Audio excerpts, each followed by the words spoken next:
Dans cette capsule, nous allons nous intéresser à la représentation d'une molécule, ce que l'on appelle les formules.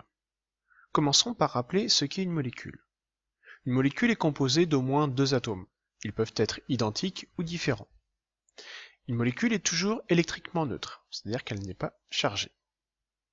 Une molécule possède un nom et elle se représente par, au choix, sa formule brute, sa formule développée ou sa formule semi-développée. Avant de nous intéresser à ces différentes représentations, comprenons pourquoi des atomes forment une molécule.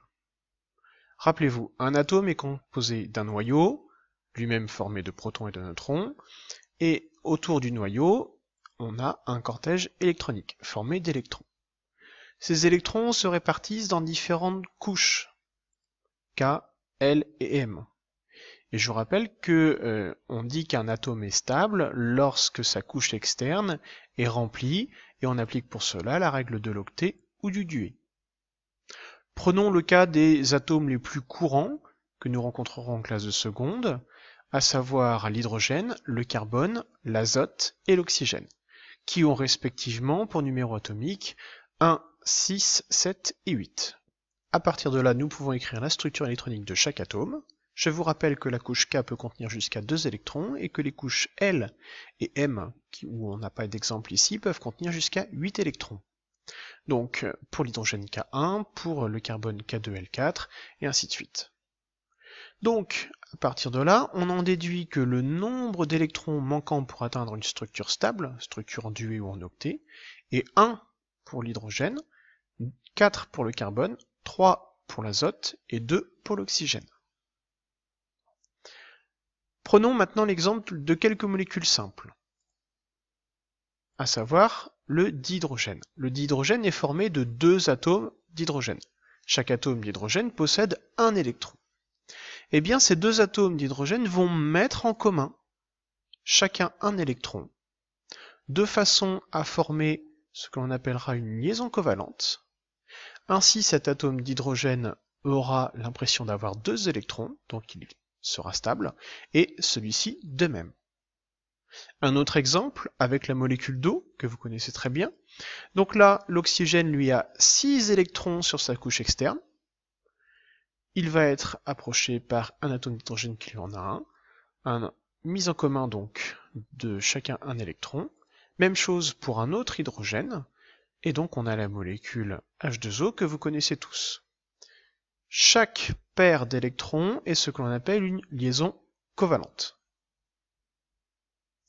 Alors maintenant, voyons comment les différentes formules d'une molécule un peu plus compliquée, que l'on nomme l'acide cyanhydrique. Donc ça, c'est son nom. Sa formule brute, c'est CNH. On liste alors les atomes contenus dans cette molécule. Il y a donc un atome de carbone, le 1 n'est pas représenté, un atome d'azote et un atome d'hydrogène. Passons maintenant à sa formule développée. Pour cela, nous représentons les atomes avec les électrons de la couche externe, donc 5 pour l'azote, 4 pour le carbone et 1 pour l'hydrogène.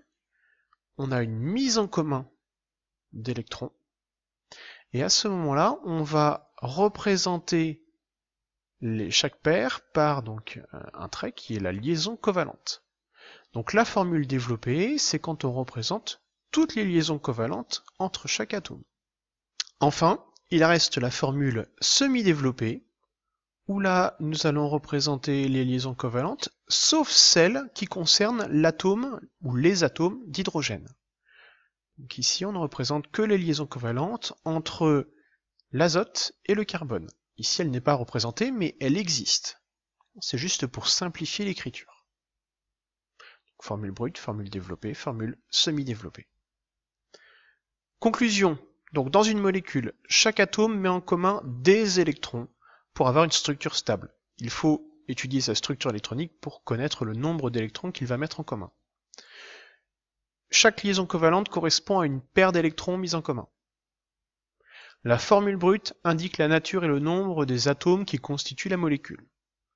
La formule développée représente toutes les liaisons covalentes, alors que la formule semi-développée représente les liaisons sauf celles avec les atomes d'hydrogène. Voilà, j'espère que vous avez tout compris, vous allez pouvoir maintenant passer au questionnaire.